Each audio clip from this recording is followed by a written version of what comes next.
People ask me all the time if I still collect cards, and I actually do. I'm not like I used to. But I was going to show you a few that I find really interesting. This is a 1952 Bowman Mickey Mantle. This is not the $1 million card. uh, this is a real 1952 Bowman. It's not a reproduction. You can see it's got a heavy crease all the way across it. Corners are pretty well worn.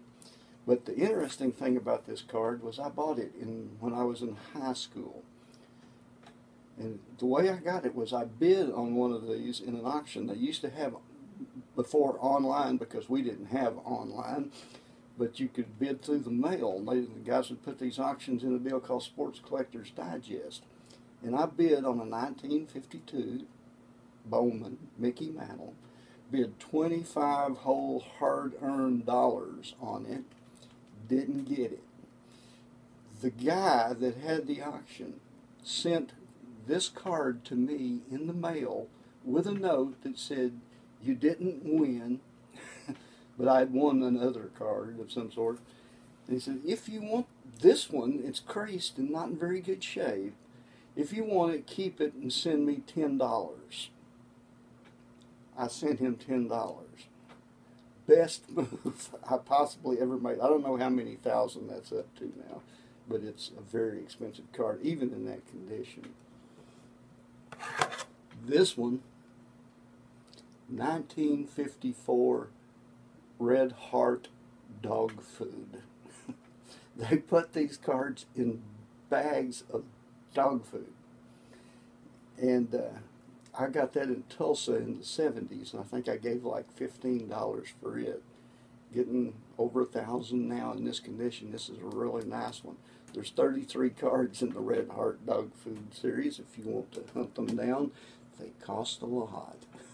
Even the nobody, well, there's no nobodies, but even the guys nobody in this generation would know. And the last one is this 1964 Mantle that I was telling Jamie about.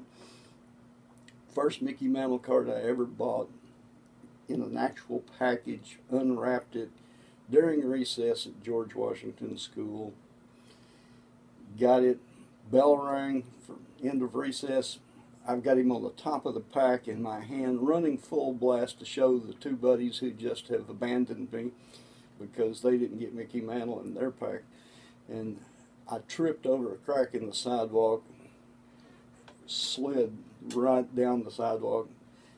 The blood on the knees and the elbows was nothing compared to what it did to Mantle.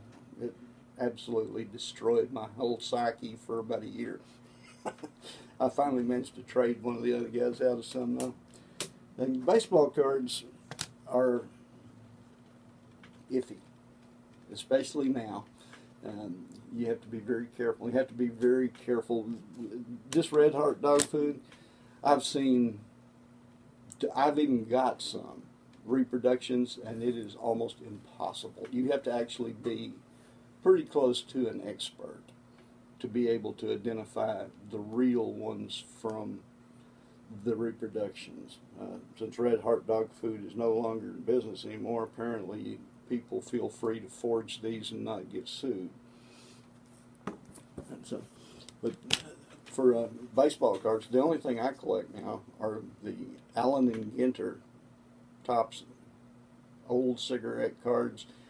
They have started making those again, and but they also make a little miniature, just like the cigarette card, with a black border around it, and there's like a few thousand of each one in there. So and there's 350 cards in the set, and the only way to get them is to out of the packages or to go online and find them, and they become very rare very quickly. They also put like in the 2006 got Mike Tyson, the boxer, Danica Patrick, Randy Couture, Hulk Hogan is in the 2007 one. It's but mostly it's baseball. And I finally completed the 2006 and the 2007, and they're both multi-$1,000 sets now, and that's less than 20 years old, barely 15. But if you're going to get into baseball cards, learn something first. Otherwise, you'll have a bunch of Mickey Mantles that are freshly made.